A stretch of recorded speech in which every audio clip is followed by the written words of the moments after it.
आइए,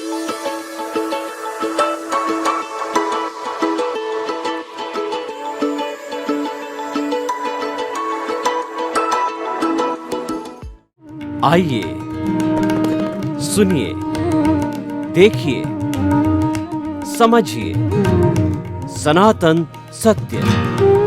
जैसी दृष्टि वैसी सृष्टि, दृष्टि विज्ञान। कुदरत, कुदरती रचना एवं कुदरत के कानून से शाश्वत सुख की प्राप्ति। जोधपुर के परम पूज्य महात्मा उपासक प्रोफेसर डॉक्टर सोहन राज तातेड़ के निर्देशन में सनातन सत्य। जैसी दृष्टि वैसी सृष्टि, दृष्टि विज्ञान।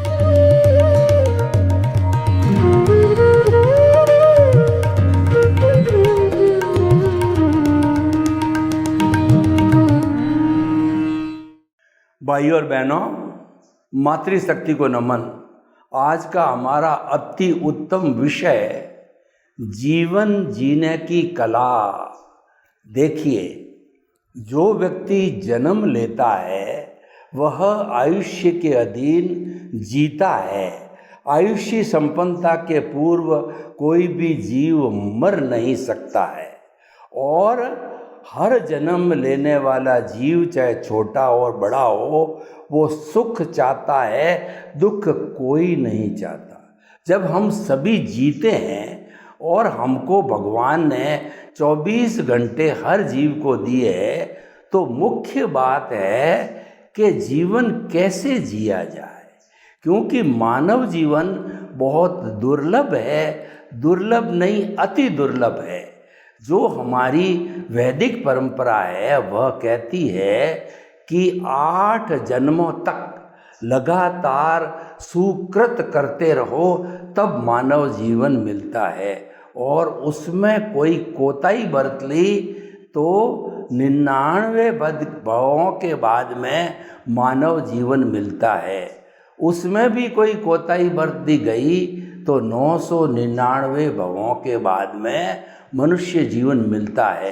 तो आप बताइए कितना दुर्लभ जीवन है। ये पारसमणि है, ये चिंतामणि रत्न है, ये कामधेनु है, ये वैतरणी नदी है, ये नंदन वन है और ये कल्प वृक्ष है। क्यों कहा गया है कि मनुष्य गति ही एक ऐसी गति है कि जिससे मुक्ति में जाया जा सकता है। बड़े बड़े रिद्धि सिद्धि संपन्न देवता जो कि उच्च देव होते हैं, जिनके पास में कहना चाहिए कि शाश्वत कहिए या अक्षय जो है, वो जिनके पास में सम्यक तो होता है, क्षायिक सम्यक तो होता है, वो भी प्रार्थना करते हैं कि हम जल्दी से जल्दी देव गति को संपन्न करके मनुष्य भव में जाकर के और मुक्ति को प्राप्त हो। तो भाइयों और बहनों, इतनी बहुमूल्य चीज़ है, तो मुख्य बात है इससे कैसे जीना चाहिए। इसको कहते हैं जीवन जीने की कला, art of living, science of living, way of the living, जीवन जीने की पद्धति, गुड लाइफ स्टाइल। कई नाम हो सकते हैं, सबका भावार्थ एक ही है कि हम जन्म से मृत्यु, सुबह से शाम ऐसा कार्य करें कि किसी प्राणी को दुख न हो, दुख न हो, दुख न हो, और हमारा समय परोपकार, जगत कल्याण, जनहितार्थ, और उसके साथ साथ के अंदर जय जगत लोक कल्याण को जाना चाहिए। ये हमारे जीवन का अगर उद्देश्य है तो ये सच्ची जीवन जीने की कला है। अब देखिए, जीवन किसे कहते हैं कि जन्म से मृत्यु के बीच का जो स्पान होता है, 60 साल, 70 साल, 80 साल, 100 साल, हर एक का आयुष्य अपना अपना फिक्स होता है। ये आयुष्य जो है, जब कोई प्राणी जन्म लेता है तो सांसों में कन्वर्ट होता है। इसीलिए कहा जाता है उस व्यक्ति ने अंतिम सांस ले ली, लास्ट ब्रीथ। लास्ट ब्रीथ का मतलब आयुष्य जो सांसों में कन्वर्ट हुआ था वो संपन्न हो गई, और डॉक्टर लास्ट ब्रीथ के बाद कहता है now he is dead, he is a dead body, और उस जड़ शरीर को शमशान में जला दिया जाता है, क्योंकि इस शरीर का जो मोल है वो पिछले जन्म के कर्म के भुगतान के लिए, बस इसका रोल यही है। लेकिन इसके भीतर जो विराजमान प्रभु है, जो कि द्रव्य रूप से, मूल रूप से वह शुद्ध आत्मा है, और उसकी मात्र प्रेजेंस है, वह अक्रिया है। सारा जो पुरुषार्थ करती है वो प्रतिष्ठित आत्मा करती है, चाहे बुरा पुरुषार्थ करे, चाहे अच्छा पुरुषार्थ करे, चाहे अच्छा जीवन जीने का पुरुषार्थ करे, चाहे बुरा जीवन जीने का पुरुषार्थ करे, सारा पुरुषार्थ होता है वो हमारा प्रतिष्ठित आत्मा में होता है। प्रतिष्ठित आत्मा का अर्थ हो गया प्रतिष्ठा करने वाली आत्मा। आत्मा तो एक ही है शरीर में, लेकिन उसके 3 स्तर हो गए। पहला मूल द्रव्य आत्मा, शुद्ध आत्मा भगवान परमात्मा है, और वो हमारा लक्ष्य है, वो हमको प्राप्त होना है। जब हम परमात्मा बन जाते हैं तो उस स्थिति का नाम है कि परमात्मा के साथ में एक भी पौद्गलिक जड़ का परमाणु, अज्ञान रूपी परमाणु इसके साथ में नहीं है, तब वह मुक्त आत्मा कहलाती है। और वह सिद्ध शिला में जाकर के और अजर अमर अविनाशी अनंत ज्ञान, अनंत दर्शन, अनंत शक्ति वाला ईश्वर बन करके शाश्वत सुख के अंदर लीन हो जाता है। फिर ये 84 लाख जीवा योनि जो अज्ञान के कारण कर्म बंद होता है, दुख का कारण बनता है, उस चक्कर में, उस साइकिल में वह आत्मा नहीं आती, उससे मुक्त हो जाती है। तो भाई और बहनों, जीवन जीने की पद्धति के बारे में हम बात करेंगे तो पहला बताया हमने परमात्मा, दूसरा बताया प्रतिष्ठित आत्मा, सारी प्रतिष्ठा करने वाली, पुरुषार्थ करने वाली, और तीसरी तरह की आत्मा मैकेनिकल प्रतिष्ठित आत्मा है जिसमें डिस्चार्ज चलता है। वो हमारा मन वचन काया रूपी डिस्चार्ज है। कहा गया है कि मन वचन काया तथा उससे जुड़ी हुई हर अवस्था मात्र कुदरती रचना है। वह विनाशी है, वह प्रीडेस्टिन्ड है, वह व्यवस्थित है, और वो नाशवान है, वो जाने के लिए आई है। हमारा जो अज्ञान है वो नाशवान है, परमानेंट हमारी आत्मा के साथ नहीं रहता है। पर उस अज्ञान को ज़ीरो करने के लिए, उस अज्ञान की वैल्यू समाप्त करने के लिए, उस अज्ञान को इरेज करने के लिए हमें एक अच्छी जीवन जीने की पद्धति का निर्माण करना होगा। वह पद्धति आज हमारे इस एपिसोड का विषय है। देखिए, जीवन को हम 2 भागों में बांटते हैं। एक तो हमारा जो व्यवहार का जीवन, जिसके अंदर सुबह से शाम हम जीते हैं, परिवार है, समाज है, देश है, राष्ट्र है, विश्व है, उसके अंदर हम एक दूसरे के साथ इंटरेक्शन करते हैं और अपना मन वचन काया की सब प्रवृत्तियां करते हैं, और साथ साथ में हमारा जो कर्मों का भुगतान है, जो लेना देना है, परिणाम है, और जो हमारा कहना चाहिए उदय और प्रारब्ध है, उसी के अनुसार कुदरत के कंट्रोल के अंदर हम जीते हैं। वह सारा हमारा उदय और प्रारब्ध है। भाई और बहनों, हम आपको बताते हैं कि सुबह से शाम तक हमारी जो ये स्क्रिप्ट चलती है या फिल्म चलती है, ये हम पिछले जन्म से साथ में लेके आते हैं। पिछले जन्म में एक्स नाम का व्यक्ति था, उसने भाव डाल करके, कॉजेस डाल करके, करेक्शन दे करके, एडिशन, अल्ट्रेशन, डिलीशन करने के बाद में फाइनल एक कॉजल बॉडी बनाई। तो वो फाइनल कॉजल बॉडी जो है वो हमारे भाव कर्म के रूप के अंदर, जो एक्स नाम का व्यक्ति था उसके पास में भाव कर्म रूप में वह कॉजल बॉडी थी, और जो ही मृत्यु होती है त्यों ही वह व्यक्ति दूसरी योनि में जन्म ले लेता है, और स्पीच और एक्शन के बीज जो है वो इस हमारी कुदरत के क्लाउड के अंदर गिरते हैं। और जब वो जन्म ले लेता है तो भाव कर्म और आत्मा और उसको धक्का देने वाला तेजस शरीर प्रतिष्ठित आत्मा को साथ में लेकर के जाती है। तो वो जो है अगले जन्म के अंदर भाव मन द्रव्य मन के अंदर बदलता है और स्पीच एक्शन जो बीज डाला था वो कर्म फल के रूप में जो है वो हमारे साथ में उदय प्रारब्ध बन करके चलता रहता है और वो उसका सारा काम प्रतिष्ठित आत्मा करती है और जो डिस्चार्ज चल रहा है वो डिस्चार्ज प्रतिष्ठित आत्मा है जिस पर कंट्रोल केवल कुदरत का है, हमारा कोई कंट्रोल नहीं है। उसमें एक अतिरिक्त सांस लेने की हमारे को कोई भी जो कहना चाहिए पावर नहीं है। तो ये तो सारा हमारा व्यवहार जगत है। मैं आपको उदाहरण दूं कि पिछले जन्म में एक्स नाम के व्यक्ति ने ये भाव भाए थे, ये कॉजेज डाले थे कि मुझे फलां माता मिले, पिता मिले और फलां शहर मिले, मेरे भाई बहन पत्नी वगैरह मुझे इस तरीके के मिले, मुझे ये धंधा मिले, मैं इंजीनियर डॉक्टर चार्टर्ड अकाउंटेंट नेता आदि आदि ये बनूं और मैं जो है शोहरत हासिल करूं, अपने नाम को आगे बढ़ाऊं, परोपकार करूं। जैसे जैसे भाव डालता है वो भाव जो है हमारे इस वर्तमान के जीवन के अंदर उदय प्रारब्ध के अधीन जो है वो फिल्म जो बनाई हुई थी, जो स्क्रिप्ट बनाई हुई थी, जो मन वचन कहा कि बैटरियाँ चार्ज करके इस नए जन्म में लेकर के आए थे वो खुलती रहती, उसी के अनुरूप ही सारा परिणाम रिजल्ट लेना देना हिसाब चलता है। तो भाई और बहनों हमारा जो व्यवहार जगत है हिसाब का है।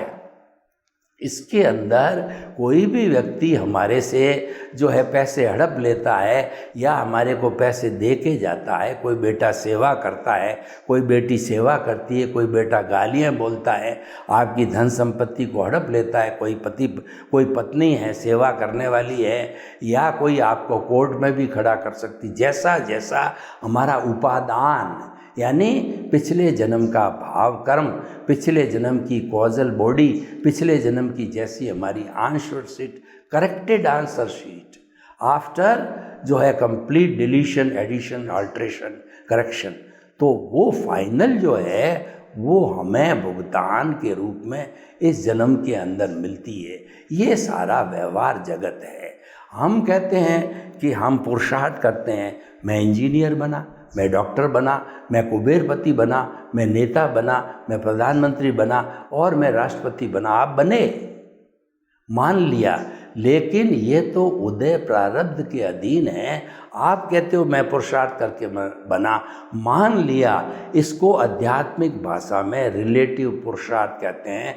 रिलेटिव पुरुषार्थ का अर्थ होता है अज्ञान। अज्ञान बुरा नहीं है, अज्ञान होता है, राग द्वेष होता है, कषाय होता है, मोह का संसार होता है, उससे ही ये संसार चलता है।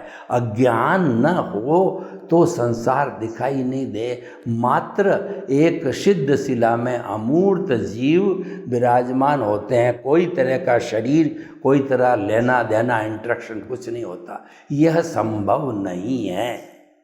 तो इसीलिए जीवन जीने की जो पद्धति है, यानी हमको ये प्रयास करना चाहिए कि हम जो है अच्छा जीवन जिएं। अच्छा जीवन जीने का अर्थ क्या है कि जो उदय आ गया है, यानी आपको किसी ने गाली दे दी तो ये उदय भाव है, उसकी स्वतंत्र सत्ता नहीं है आपको गाली देने की। उसको कुदरत ने आपको NOC देने के लिए, हिसाब क्लियर करने के लिए भेजा है, क्योंकि मन वचन का है तो कुदरती रचना है, उसको चलाने वाली कुदरत है, उसकी जनरेटर ऑपरेटर डिस्ट्रॉयर कुदरत है। GOD गॉड मतलब कुदरत है, वह गॉड है, वह आपके अधीन नहीं है। तो आपकी जीवन जीने की पद्धति क्या है कि आपको उस समय के अंदर जो है क्रिया की प्रतिक्रिया नहीं करनी चाहिए। ये समझना चाहिए ये मेरा उदय कर्म है और इसकी कोई स्वतंत्र सत्ता नहीं है। इसको तो कुदरत ने मेरा हिसाब क्लियर करने के लिए भेजा है। मुझे इसके प्रति कृतज्ञता है कि मुझे एनओसी देगा, और ऐसे लोग जिनके साथ जिनको मैंने दुख दिया मुझे सभी एनओसी देंगे, तभी मेरी मुक्ति है। एक भी व्यक्ति की एनओसी बाकी है तो भी मुझे वो जो है जन्म लेना पड़ेगा। तो भाइयों और बहनों, इससे क्या होगा कि जो आपको गाली देने वाला है, तिरस्कार करने वाला है, आपकी बुराई करने वाला, और आप शांत रहे, आपने प्रतिक्रिया नहीं की, आपने संभाव रखा, तो अगले वाला कितनी देर बोलेगा? 1 मिनट 2 मिनट बोलता रहेगा और फिर वो चुप हो जाएगा। और आखिर वह भी इंसान है, वह भी समझेगा कि मैंने देखिए इनके साथ में बुरा व्यवहार किया और इन्होंने किसी तरह का रिएक्शन नहीं दिया, ये महान पुरुष है, उन्होंने मेरे को क्षमा कर दिया। क्योंकि क्षमा वीरस्य भूषणम, क्षमा करना वीरों का आभूषण है, वीर ही क्षमा कर सकता है। और सामने वीर न हो और कायर पुरुष है तो वो क्या करता है, क्रिया होते ही वो नेले पे दहला मारता है, टिट फॉर टैट करता है, और उसके बाद के अंदर वो ईंट का जवाब पत्थर से देता है, 1 गाली की जगह 4 गाली ठोक देता है, मैं कौन सा कम हूँ। तो इस तरीके से ये कायर व्यक्ति होता है। तो जीवन जीने के लिए शूरवीर बनना चाहिए, क्षमा भाव आना चाहिए, संभाव की स्थिति आना चाहिए, तीसरा नेत्र खुलना चाहिए और कुंडलिनी जागरण होना चाहिए। ये जो स्थिति होती है, प्रज्ञा जागृति की स्थिति है, वह होने के बाद में ऑटोमेटिकली हमारा ज्ञान प्रज्ञा जो है हमको प्रतिक्रिया रोक करके प्रतिक्रिया विरति, प्रतिक्रिया न करने में ले जाएगा, भाव शुद्धि की ओर ले जाएगा। तो भाइयों और बहनों, ये हमारा व्यवहार जगत हो गया। व्यवहार जगत और निश्चय जगत, बाहर का जगत और भीतर का जगत, दोनों मिलकर के जीवन चलाते हैं। अकेले बाहर की जगत से आधा जीवन है और भीतर के जगत से आधा जीवन है, दोनों मिलकर के संपूर्ण जीवन बनता है। और दोनों में से भीतर के जगत की अहमियत ज़्यादा है, क्योंकि भीतर का जगत सूक्ष्म है, वो आत्मा का जगत है। आपने कभी जो है देखा होगा कि मोबाइल के अंदर आप कोई भी तरह का मेमोरी कार्ड डालते हैं तो 100 GB का मेमोरी कार्ड छोटा सा होता है। 100 GB का अर्थ ये हो गया कि जो है पूरी आपकी एक लाइब्रेरी है जो उस जो है पेन ड्राइव के अंदर डाल दी जाती है। इतनी बड़ी स्थूल लाइब्रेरी और इतने सूक्ष्म में चली जाती है। तो यही जो बात है, इसका अर्थ ये हुआ कि सूक्ष्म जगत स्थूल जगत को संचालित करता है, भीतर का जगत बाहर के जगत को संचालित करता है। तो इसलिए भाई और बहनों, अब हम बाहर भीतर के जगत की बात करते हैं। तो भीतर का जगत उज्जवल कब होता है? व्यक्ति जो है जीवन जीने की कला को परफेक्ट कब जानता है? तो ऐसा व्यक्ति जो जीवन जीने की कला जानेगा, जो एनलाइटनमेंट होगा किसी का, जिसको ज्ञान मिलेगा, ऐसा पुण्यशाली जीव होता है।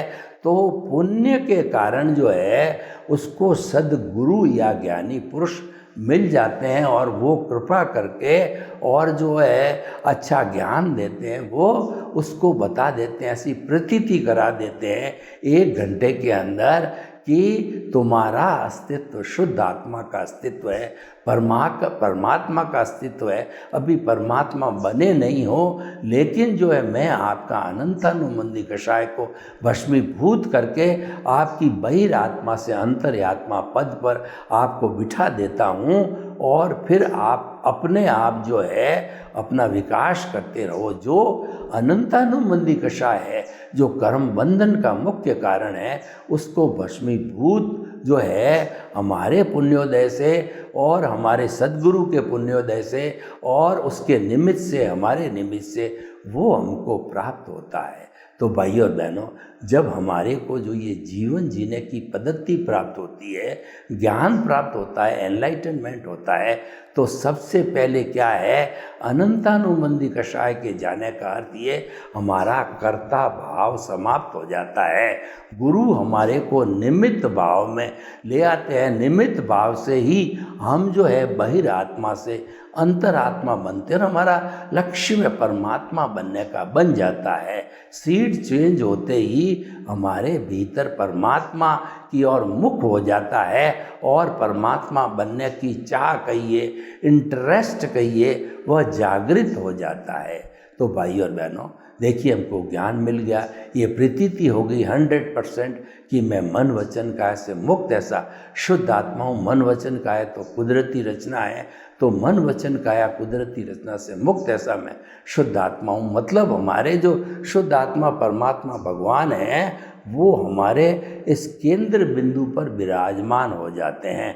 ललाट का मध्य भाग ज्योति केंद्र है, वहाँ पर शुद्ध भावों के साथ के अंदर हमारे परमात्मा प्रभु की जो है प्रतिष्ठा करके उसको विराजमान कर दिया जाता है। तो ये प्रभु का ये जो शरीर है, ये प्रभु का मंदिर बन जाता है और हम भीतरी जगत में जाकर के मैं और मेरा प्रभु दोनों मिलकर के वार्तालाप करते हैं, प्रभु का आशीर्वाद देते हैं, प्रभु के गुणों की भजना करते हैं और प्रभु को जल्दी से जल्दी मुक्ति में भेजने की कार्रवाई करते हैं, पद्धति बनाते हैं। वह पद्धति है जीवन जीने की कला बताई जाती है। तो हमने ईश्वर को हमारे मध्य विराजित किया और हम जो है निमित्त भाव में आ गए।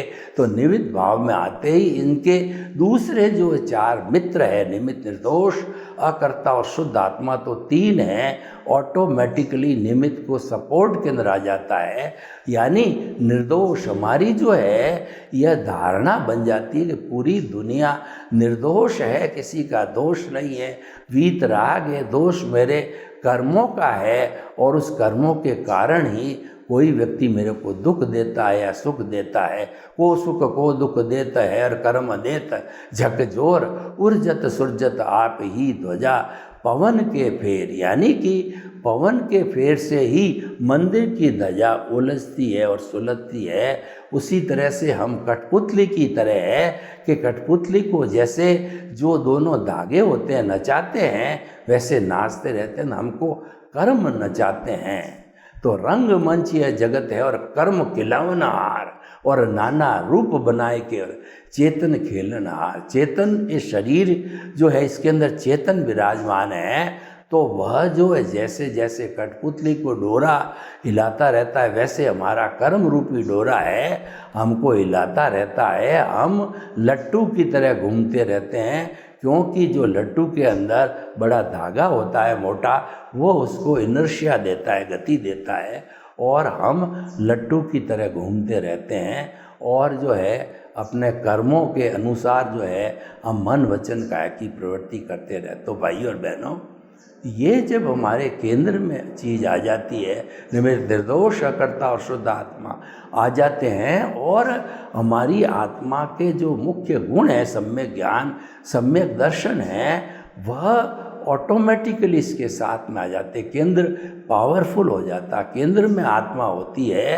तो फिर हमारा देहाध्यास जो केंद्र नहीं बनता। देखिए, जो अपनी बहिरात्मा है उसका केंद्र है देहाध्यास, और जो हमारी अंतरात्मा है उसका केंद्र है आत्मा।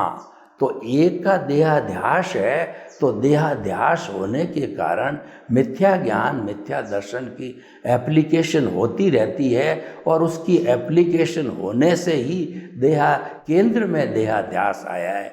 तो दो तरह के हमारे भीतरी जगत के अंदर प्रवाह हो जाते हैं, मिथ्या ज्ञान, मिथ्या दर्शन, सम्यक ज्ञान, सम्यक दर्शन।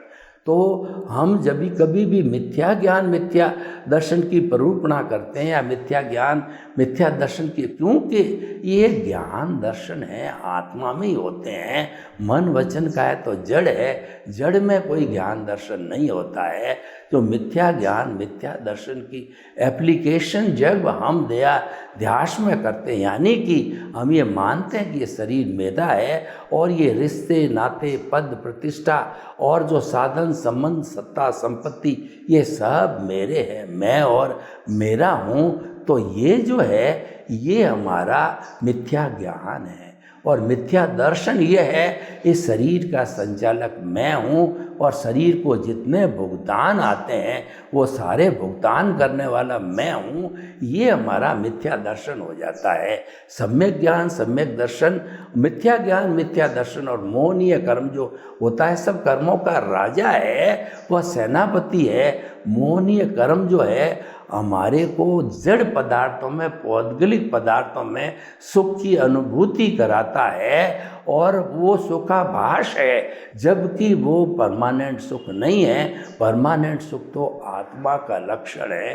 तो ये हमको जो है वो मिथ्या ज्ञान मिथ्या दर्शन जो है दुनिया में भटकाता है। सम्यक ज्ञान सम्यक दर्शन की एप्लीकेशन करके हम हमारा व्यवहार जगत और जो है भीतर के जगत को अच्छा बनावें। सर्वे भवन्तु सुखिनः, सर्वे सन्तु निरामया। लोक के जीवों को सुख मिले, शांति मिले, आनंद मिले और हम जीवन जीने की अच्छी पद्धति की जानकारी करके शाश्वत सुख को प्राप्त करें। आपके प्रति मंगल भावना हो।